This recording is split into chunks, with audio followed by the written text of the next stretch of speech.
오늘은 하나님의 은혜라는 제목으로 함께 말씀을 나눠보도록 하겠습니다. 자, 오늘 본문만 보면 이게 도대체 무슨 하나님의 은혜일까? 이스라엘 백성들이 잊어버리고 우상을 숭배하며 하나님께서 저들을 벌하신다 하셨는데 과연 어떤 은혜인지 저희가 한번 보도록 하겠습니다. 자, 오늘 우리는 이 시편 106편 13절에서요 31절의 이 본문을 통해서 하나님의 크신 은혜와 그리고 인간의 연약함, 그리고 그로 인해서 반복되는 이 배신의 역사를 깊이 오늘 한번 살펴보려고 합니다. 자, 이스라엘 백성은 하나님의 놀라운 구원과 은혜를 경험을 했죠. 우리가 이전에 이렇게 경험을 했음에도 불구하고 자주 그분을 잊고 또 죄악의 길로 나아갔습니다. 이것은 단지 이스라엘의 역사가 아니라 지금 와서 봐도 우리 인간의 본성에 굉장히 깊이 뿌리 박힌 문제인 것 같아요. 하나님께서 우리를 끊임없이 구원하시고 끊임없이 인도하시는 그 가운데 우리는 얼마나 자주 그분을 잊고 잊어버리고 세상과 자신의 욕망에 빠지게 되는지 반성하는 그러한 본문이 아닐 수가 없습니다. 자, 먼저 13절에서 15절을 보겠습니다. 13절에서 15절을 보면 이스라엘 백성들이 하나님의 구원 직후에 어떻게 반응을 했는지를 볼 수가 있죠. 자, 이들은 하나님께서 주신 이 은혜들을 결국 잊어버려요. 주시자마자 잊어버립니다. 그리고 그의 가르침을 기다리지 아니하고 광야에서마저 욕심을 크게 내면서 사막에서 하나님을 감히 시험을 하기도 했습니다.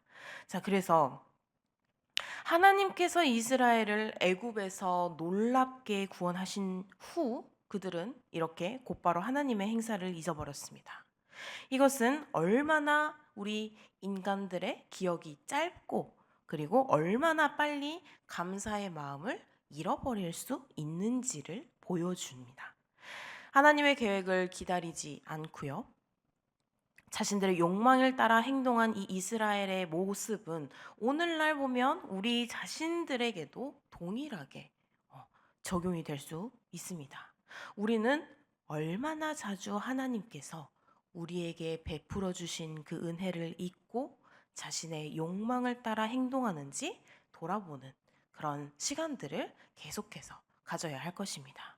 자, 광야에서 그들은 하나님을 시험을 하면서 굉장히 크게 욕심을 냈습니다. 크게 욕심을 냈고 그 결과 하나님께서는 그들의 그 요구를 들어주시기는 했으나 그들의 영혼은 점차적으로 쇠약해져만 갔죠. 하나님께서 이렇게 우리의 잘못된 기도와 욕망을 허락하실 때가 있습니다. 그럴 때 그것이 오히려 우리의 영혼이 어떻게 보면은 해로울 수 있음을 이렇게 경고를 하고 있습니다.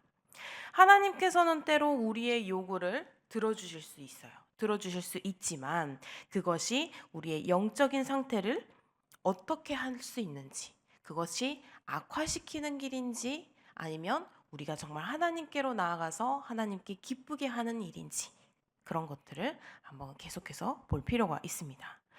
자, 16절, 이어서 16절에서 23절은 이스라엘 백성들이 하나님께 반역하고 그리고 불평하는 모습을 그리고 있죠. 이 이스라엘 백성들은 하나님이 택하신 리더 모세와 그리고 아론을 질투하고 또 반역을 꾀했습니다. 자, 16절에서 18절을 보면 그들이 진영에서 모세와 여호와의 거룩한 자 아론을 질투하매 땅이 갈라져 다단을 삼키며 아비람의 당을 덮었고 불이 그들의 당에 붙으며 화염이 악인들을 살랐도다. 자, 반역을 했죠. 모세와 아론을 반역을 한 결과로 땅이 갈라졌어요. 땅이 갈라지고 불이 그들을 집어삼켜 버렸습니다. 이것은 하나님께서 얼마나 죄에 대해서 진노하셨고 또 그 진노가 얼마나 무서운 것인지 그런 것들을 보여줍니다. 하지만 여기에서 우리가 주목해야 할 것은 23절인데요. 모세가 이스라엘 백성을 위해서 중보하는 장면입니다. 23절에 그러므로 여호와께서 그들을 멸하리라 하셨으나 그가 택하신 모세가 그 어려움 가운데에서 그의 앞에 서서 그의 노를 돌이켜 멸하시지 아니하게 하였도다. 자, 모세의 중보. 하나님께서는 크게 진노해서 이들을 모두 멸해버리겠다 라고까지 말을 했지만, 하나님께서 택하신 이 리더, 그들의 리더 모세가 이들을 위해서 하나님의 마음을 돌이키려 노력을 했죠. 자, 그 노력을 했음에도 불구하고 하나님께서 멸하셨으면 이게 찬양이 되지 않았겠지만, 하나님께서는 이 모세의 말을 들어주시고 또 한 번 더 이 화를 가라앉혀 주시는 그런 역사가 일어납니다. 자, 이렇게 모세의 중보는요, 우리에게 그리스도의 중보를 떠올리게 합니다. 바로 예수님의 중보죠. 자, 예수님께서는 우리의 죄로 인해서 마땅히 받아야 할 그런 하나님의 진노를 대신 받으셨어요. 우리가 죽어야 할 그 죄값을 대신 받으셨고, 그래서 우리를 위해 하나님 앞에서 계속해서 중보를 하셨습니다. 모세의 중보와 또 이렇게 예수님의 중보는 하나님의 자비와 하나님의 사랑이 어떻게 우리에게 나타나는지를 보여줍니다. 하나님께서 이들에게, 예수님에게 또는 모세에게 이러한 중보를 할 수 있는 마음을 주셨기에, 그런 사랑의 마음을 먼저 주셨기에 예수님도 그렇고 모세도 그렇고 이런 중보의 마음을 품을 수 있었던 것이고, 또한 그 중보를 통해서 하나님께서는 마음을 돌이켜 주시는 그런 은혜를 우리가 받을 수 있었던 것이죠. 자, 마지막으로 28절에서 31절을 보시면 이스라엘 백성이 이 바알볼에서의 죄에 빠진 그런 사건들을 다루고 있죠. 자, 여기에 이스라엘 백성들은 이방 신들과 연합을 했어요. 이방 신들과 연합을 하고 그들의 제사에 참여를 하고 또 그런 우상숭배 하지 말라 했던 그런 우상숭배에 크게 빠져 있었습니다.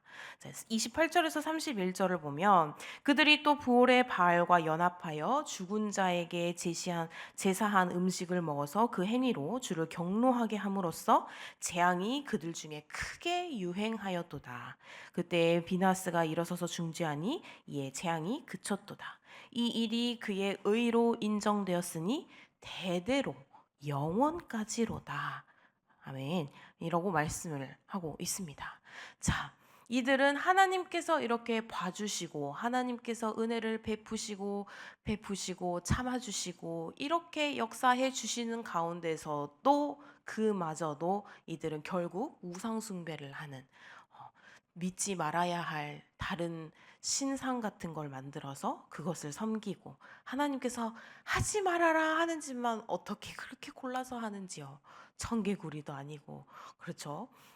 하지 말아라 하니까 더 하고 싶었는지 이들은 참지 않고 하고 싶은 것을 다 해서 결국 하나님께 혼나는 상황이죠. 자, 그래서 이 이스라엘의 죄는 보면요, 단순한 우상 숭배를 넘어서 하나님께서 우리에게 약속하신 언약, 그리고 하나님과 우리 사이의 언약, 하나님께서는 우리를 위해서 언약을 다 지키셨으나 그런 하나님을 보고 우리 이스라엘 백성들은 하나님과의 언약을 지키는 게 아니라 하나님의 언약을 계속해서 배신하고, 그리고 세상의 방식에 굴복하는 그러한 모습들이 계속해서 보여집니다. 하지만 그 가운데 이 비느하스가 하나님의 의를 세우기 위해서 일어섰죠. 그래서 그가 열심히 그러한 우상 숭배를 하고 있는 많은 사람들을 직접 자기가 가서 하지 못하게 많이 치고 다니는 그런 상황이었습니다. 자, 그의 열심으로 인해서 하나님의 그런 진노가 그치게 됩니다. 하나님께서 이들이 재앙을 받게끔 이렇게 하셨는데, 이 비나스를 통해서 그가 열심으로 하는 그 가운데에서 하나님께서는 또 그 많은 백성들의 죄를 또한 용서해 주셨죠. 그래서 그 재앙을 다시금 없어주시고 하나님의 진노가 그치게 됩니다. 자, 비느하스의 열심은 오늘날 우리에게도 큰 도전이 되는 줄 압니다. 우리는 하나님의 의를 위해 얼마나 열심을 내고 있을까요? 우리는 세상의 죄악에 맞서서 이 하나님의 거룩함을 지키기 위해 얼마나 헌신하고 있을까요?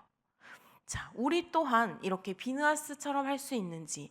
이 세상은 지금 우상숭배가 창궐한 세상이에요. 그렇죠? 거의 모든 사람들이 우상숭배를 했고 하나님과의 의를 저버리고 하나님과의 그 약속했던 신실함을 다 놓아버린, 하나님을 배반하고 있는 그런 상황들 가운데 하나님과의 의를 지키기 위해서 노력하고 있는 모든 사람이 네 라고 할 때 나만이 아니요 라고 할 수 있는 그러한 사람이 될 수 있는지. 이것은 이때뿐만 아니라 오늘날의 우리에게도 마찬가지로 적용할 수 있는, 도전할 수 있는 그러한 기회인 것 같아요. 우리가 여러 가지의 일을 겪었을 때 모든 사람들이 아니야. 모든 사람들이 아니야. 하나님을 믿는 거 아니야. 뭐 하나님을 믿으면 뭐 어때? 하나님을 믿어서 뭐가 돼? 라고 말을 할 때 그것이 아니야. 아닌 것이 아니야. 라고 할 수 있는, 하나님을 믿음으로써 우리는 구원을 받았고 하나님의 은혜로서 우리가 이렇게 살아갈 수 있는 거야. 라고 고백할 수 있는 그러한 우리 귀한 성도님들이 되셨으면 좋겠습니다. 그래서 우리 살아가는 성도 여러분, 이 시편 106편의 이 말씀은 단지 이스라엘 백성들과 하나님과의 이야기, 과거의 이야기가 아니라 오늘날 우리에게 주는 굉장히 귀한 교훈의 말씀입니다. 우리는 이렇게 이스라엘처럼 하나님의 은혜를 잊고 또한 자신의 욕망과 세상의 유혹에 쉽게 넘어갈 수 있는 굉장히 연약한 존재들입니다. 우리가 그렇게 태어났고 또한 그런 우리를 굉장히 열심히 유혹하려 노력하는 그런 사단들이 있죠. 우리는 그러한 세상들 가운데서 우리가 계속해서 우리의 마음을 가다듬고 모세처럼 우리가 서로를 위해 중보하고 또 예수님처럼 우리가 선을 이루어서 합력하여 선을 이루어서 하나님의 백성으로서 합당한, 정말 저 사람을 보면 하나님의 백성은 저런 사람이구나 라고 이야기하고 또 다른 사람이 보기에 느낄 수 있는 그러한 우리가 될 수 있었으면 좋겠습니다. 우리는 이렇게 쉽게 넘어갈 수 있는 연약한 존재들입니다. 하지만 그럼에도 불구하고요, 하나님은 여전히 우리를 향해서 자비와 사랑을 베푸시며 우리를 위해 중보하시는 예수 그리스도를 보내주셨습니다. 자, 하나님께서 주시는 이 은혜는 우리가 말로 설명할 수가 없죠. 그렇게 많은 죄를 짓고 그렇게 많은 행동을 했음에도, 하나님을 배반하는 모든 행동들을 했음에도 불구하고 단 한 사람만이 하나님께 중보를 하고 하나님의 의를 믿고 하나님의 의를 따르는 행동을 했을 때 하나님은 이 많은 죽일 수 있었던 모든 사람들을 함께 용서하고 또한 그 하나님의 의를 지키려 행하는 그를 영원히 하나님께서는 복을 약속하셨습니다. 우리 성도님들은 어떠십니까? 이 세상을 살고 있을 때, 나에게 많은 일이 닥쳤을 때 내가 먼저 찾는 것은 무엇이었습니까? 내가 먼저 찾는 게 나의 가족이었습니까? 내가 먼저 찾는 것이 나의 주변이었습니까? 내가 먼저 찾는 것이 나의 하나님이었습니까? 내가 먼저 찾는 것이 무엇이었습니까? 내가 먼저 찾는 것이 바로 하나님이 되시기를, 우리 모두 하나님을 찾고 그런 하나님의 은혜 가운데 하나님께서 주시는 그 용서와 사랑과 구원 가운데 함께 하시는 우리 성도님들이 되셨으면 좋겠습니다. 그래서 하나님께서는 우리가 다시 그분께 돌아오기를 원하십니다. 그 어떠한 죄를 지어도 다시 돌아온다면 하나님께서는 탕자를 아비가 받아주었던 것처럼 하나님 그보다 더욱더 우리를 환영하고 더욱더 기쁨으로 받아줄 것입니다. 우리가 그분의 길을 따르기를 간절히 바라고 계십니다. 그래서 이스라엘의 실패를 우리의 실패로 여기고 그들의 회복을 또한 우리의 회복으로 삼아서 이 하나님의 영광을 위해 살아가는, 하나님의 기쁨을 위해 살아가는, 그래서 그것이 하나님의 은혜를 받고 우리가 감사로 이 세상을 살아가는 데 있어서 이 모든 것들이 우리가 기쁨으로, 감사로, 또한 이웃과의 사랑으로 함께 할 수 있도록 그렇게 되시기를, 우리 모든 성도님들이 그렇게 주님의 백성으로 삶을 살아가시기를 주님의 이름으로 간절히 소망합니다. 기도하시겠습니다. 사랑과 자비가 풍성하신 하나님 아버지, 오늘 이 시편의 말씀을 통해서 우리의 연약함과 그리고 하나님의 은혜를 깊이 깨닫게 하심을 감사드립니다. 우리도 이스라엘 백성들처럼 하나님의 은혜를 잊고 세상과 자신의 욕망에 빠질 때가 많습니다. 그러나 주님, 우리의 죄를 용서하시고 우리를 다시금 하나님의 길로 인도해 주시옵소서. 예수님의 중보로 인해 우리는 다시 그 하나님의 앞에 나아갈 수 있음을 기억하며 그 은혜에 또한 감사드립니다. 이제 우리 모두가 하나님의 의를 위해 살아가기를 다짐하며 하나님의 거룩함을 위해 헌신하는 그런 우리 모두가 될 수 있기를 소망합니다. 주님, 그런 우리의 마음을 기뻐 받아 주시옵소서. 오늘의 우리 삶도 하나님께 온전히 맡겨드리오니 주님, 오늘의 삶 가운데서도 온전히 주님을 영광을 올려드릴 수 있는, 주님께 찬양을 드릴 수 있는 삶이 될 수 있도록 오늘 하루도 인도하여 주시옵소서. 감사드리며 예수님의 이름으로 기도드립니다. 아멘.